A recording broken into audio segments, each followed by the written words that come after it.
Existe un número que es difícil de pronunciar sin detenerse a respirar. 438. No son 438 horas, no son 438 turnos de trabajo, no son 438 páginas de un libro, son días. 438 días dentro de una lancha de 7 metros, en alta mar, sin motor, sin radio funcionando, sin ningún punto fijo en el horizonte. 438 días comiendo lo que el océano ofrecía. Y a veces, el océano no ofrecía nada. 438 días viendo salir el sol y preguntándose si habría alguien en algún lugar del mundo todavía esperando por ti. El 30 de enero de 2014, un hombre llegó a la costa de un atolón remoto en el Pacífico. Estaba de pie, pero apenas podía caminar. Su cabello había crecido hasta cubrirle los hombros. Su barba era espesa y salvaje. Estaba vivo, pero el joven que había partido con él, no. Ese hombre se llamaba José Salvador Alvarenga. Y la historia que llevaba dentro del cuerpo era tan grande que el mundo entero se detuvo para escuchar. Esta es esa historia. La costa del estado de Chiapas, en México, es un lugar de trabajo duro y dignidad silenciosa. Allí, entre pequeñas comunidades de pescadores, el Pacífico no es una postal turística, es sustento, es riesgo, es la frontera entre lo suficiente y la nada. La localidad de Costa Azul, cerca de Tapachula, era el punto de partida de decenas de pescadores que salían antes del amanecer.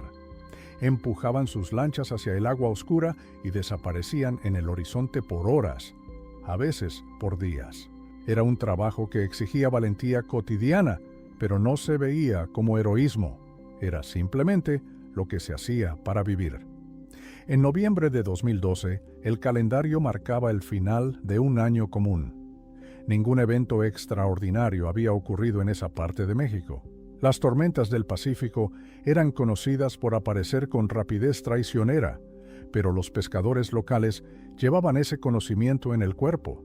Sabían cuándo el cielo estaba advirtiendo, sabían cuándo el viento cambiaba de intención. O al menos eso creían. Fue en ese contexto, en esa costa, en ese mundo de rutina y riesgo calculado, que José Salvador Alvarenga preparó su embarcación para una salida más. Una lancha de fibra de vidrio de aproximadamente 7 metros de largo, un motor central, equipo básico de pesca, comida para algunos días, hielo para conservar el pescado. Nada indicaba que sería la última vez que pisaría tierra firme durante más de un año. José Salvador Alvarenga tenía alrededor de 35 años cuando partió aquella mañana de noviembre. Nacido en El Salvador, había dejado su país años antes en busca de mejores oportunidades, como tantos otros que cruzan fronteras llevando esperanza como único equipaje. En México encontró lo que muchos migrantes encuentran: trabajo pesado, salario modesto y una vida construida ladrillo por ladrillo con resistencia. La pesca artesanal se convirtió en su oficio. Era bueno en lo que hacía. Experimentado, habilidoso, capaz de pasar largos periodos en el mar sin perder la compostura. Quienes trabajaban con él lo describían como un hombre de humor seco, que cantaba cuando estaba solo en la lancha, que hablaba poco, pero reía cuando había motivo. Tenía una hija en El Salvador, una niña que crecía sin la presencia constante de su padre, como ocurre con tantos hijos de trabajadores migrantes. La distancia era una herida silenciosa que Alvarenga cargaba sin dramatismo. Pescar era también una forma de sostener el sueño de regresar algún día. Ese noviembre lo acompañó un joven llamado Ezequiel Córdoba. Ezequiel tenía poco más de 20 años. Era relativamente nuevo en la pesca de altura. Aquella sería una de sus primeras salidas largas. Hijo de una familia humilde de México, aceptó el trabajo en parte por necesidad económica y en parte por la promesa de aventura que el mar ofrece a quien aún no lo conoce de verdad. No eran íntimos, pero compartían la lancha, el trabajo y el silencio interminable de las horas en alta mar. Nadie podía imaginar que ese silencio duraría 1 año y 2 meses. Salieron a principios de noviembre de 2012 con la intención de pasar algunos días pescando en aguas más profundas. Las condiciones iniciales eran normales. El motor funcionaba. Había pesca.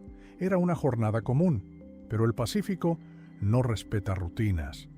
Una tormenta apareció con la velocidad característica de esas aguas. Violenta, repentina, sin margen de negociación. Las olas crecieron. El viento aumentó con una fuerza que no estaba en los planes de nadie. Alvarenga intentó maniobrar la lancha de regreso a la costa, pero la situación se salió rápidamente de control. El motor fue dañado. Algunos reportes indican que dejó de funcionar correctamente en medio de la tormenta. Otros que los daños lo hicieron inutilizable para regresar. Sea como sea, la embarcación quedó a merced del viento y las corrientes, y el viento no apuntaba hacia la costa, apuntaba hacia el océano abierto. Intentaron pedir ayuda por radio. La señal fue captada. Se envió una embarcación de rescate, pero no los encontraron. Tras algunos días, la búsqueda fue suspendida. Para el mundo, José Salvador Alvarenga y Ezequiel Córdoba habían desaparecido en el mar. Para sus familias, quedó el tipo de silencio que no tiene explicación, solo dolor. Pero estaban vivos, a la deriva, arrastrados por las corrientes del Pacífico Norte hacia el oeste, una ruta que, sin intervención humana, los alejaría de América Central hasta convertir cualquier esperanza de rescate cercano en algo prácticamente imposible. La lancha se convirtió en su prisión y en su único refugio. Los primeros días estuvieron dominados por el pánico y el hambre. Alvarenga tenía experiencia en el mar. Sabía que si dejaba que el pánico tomara el control, estaría muerto antes de que terminara la semana. Así que hizo lo que hacen los sobrevivientes. Estableció una rutina, una estructura mínima de acciones que le diera forma al tiempo, incluso cuando el tiempo ya había perdido todo sentido. Pescaba con las manos. Utilizaba el equipo que tenía a bordo, anzuelos, líneas, para capturar lo que el mar ofrecía. Aprendió a cazar aves marinas que se posaban en la lancha, atraídas por el descanso momentáneo.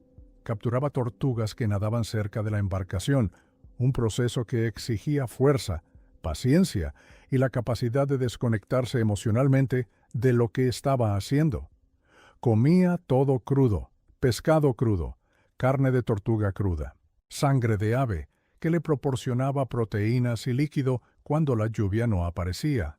Cuando no tenía otra fuente de hidratación, bebía su propia orina, una medida extrema pero documentada como recurso de supervivencia en situaciones límite. La lluvia era la mayor bendición. Cuando llovía, Alvarenga utilizaba lonas y cualquier superficie disponible para recolectar agua dulce. Aprendió a leer el cielo con una precisión que solo la necesidad absoluta enseña. Ezequiel, el joven compañero, no logró adaptarse. No era una debilidad de carácter, era un límite humano real. Ezequiel no podía comer carne cruda. Se negaba. Su cuerpo, y quizá también su mente, resistía lo que el instinto de supervivencia exigía. Con el paso de las semanas, comenzó a debilitarse progresivamente. La desnutrición avanzó sin piedad. Alvarenga lo intentó convencerlo de comer, a veces intentó forzarlo. Buscó maneras de hacer el alimento más tolerable en un entorno que no ofrecía ninguna posibilidad de preparación. Pero hay momentos en que el cuidado de otro ser humano no es suficiente para detener el deterioro del cuerpo. Ezequiel Córdoba murió probablemente a inicios de 2013. Las estimaciones apuntan a los primeros meses del año, cuando ya llevaban varias semanas a la deriva. Murió en los brazos de Alvarenga, en una lancha perdida en medio del Pacífico, a miles de kilómetros de cualquier costa. Alvarenga permaneció con el cuerpo durante algún tiempo, un detalle que describió como uno de los momentos más perturbadores de toda la experiencia. Después, realizó el único gesto de despedida que tenía a su alcance. Devolvió el cuerpo al océano. Y entonces quedó completamente solo. Aquí es donde la historia, razonablemente, podría haber terminado. Un hombre solo, sin motor, sin comunicación, sin coordenadas conocidas, en medio del océano más grande del planeta. La lógica estadística era aplastante. Las probabilidades de supervivencia eran prácticamente inexistentes. Pero Alvarenga no murió. En entrevistas posteriores, describió lo que lo mantuvo con vida durante los meses siguientes. Era una combinación de elementos que no encajan en una sola categoría. Estaba el instinto físico, la necesidad brutal de comer, de beber, de mantener el cuerpo funcionando. Estaba el miedo a la muerte, que en ciertos momentos lo empujaba a actuar cuando lo único que quería era rendirse.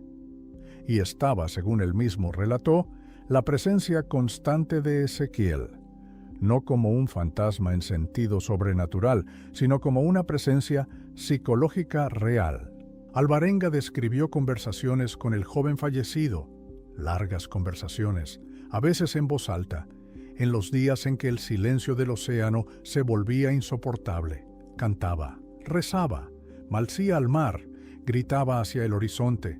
Cualquier psicólogo reconocería estos comportamientos como mecanismos de supervivencia mental, formas de mantener el cerebro activo, de crear una estructura social, incluso en ausencia total de otro ser humano. La mente humana, cuando es privada de contacto social por largos periodos, comienza a crear lo que necesita para no colapsar. Alvarenga creó y sobrevivió. El 30 de enero de 2014, la lancha de José Salvador Alvarenga llegó a la costa de Ebon Atoll, uno de los atolones más remotos de las Islas Marshall, en el Pacífico Central. Dos habitantes locales, Emi Libokmeto y Russell Laikidik, avistaron la embarcación y se acercaron con cautela. Lo que encontraron fue a un hombre que había cruzado la frontera entre la vida y la muerte tantas veces que parecía no pertenecer por completo a ninguno de los dos lados. Alvarenga estaba de pie, pero caminaba con inestabilidad. Su cabello le llegaba hasta los hombros. La barba cubría gran parte de su rostro. Pesaba aproximadamente 77 kilos. Había perdido peso considerable, pero las fuentes de proteína que encontró en el océano habían sido suficientes para evitar el estado terminal de inanición que mató a Ezequiel. Habló, en español, con una voz ronca que no había dirigido palabras a otro ser humano durante meses.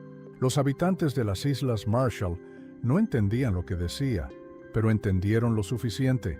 Lo llevaron a una casa, le dieron agua y comida, y tuvieron que racionarla, porque el instinto de Alvarenga era comer en cantidades que su sistema digestivo, después de más de un año de privación, simplemente no podía procesar. Las autoridades fueron notificadas. La noticia comenzó a expandirse. Un pescador había llegado a las Islas Marshall.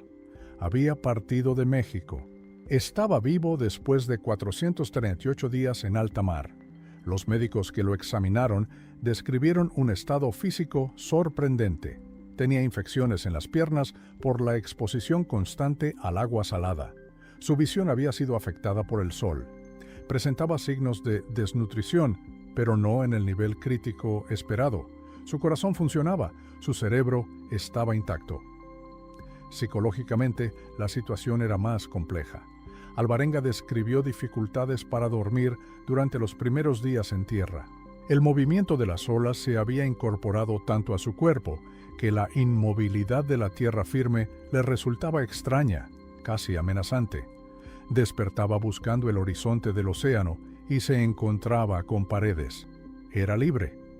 Pero la libertad, después de 438 días de aislamiento forzado, no tiene el sabor inmediato que imaginamos. La noticia se propagó por el mundo con la velocidad propia de la era digital.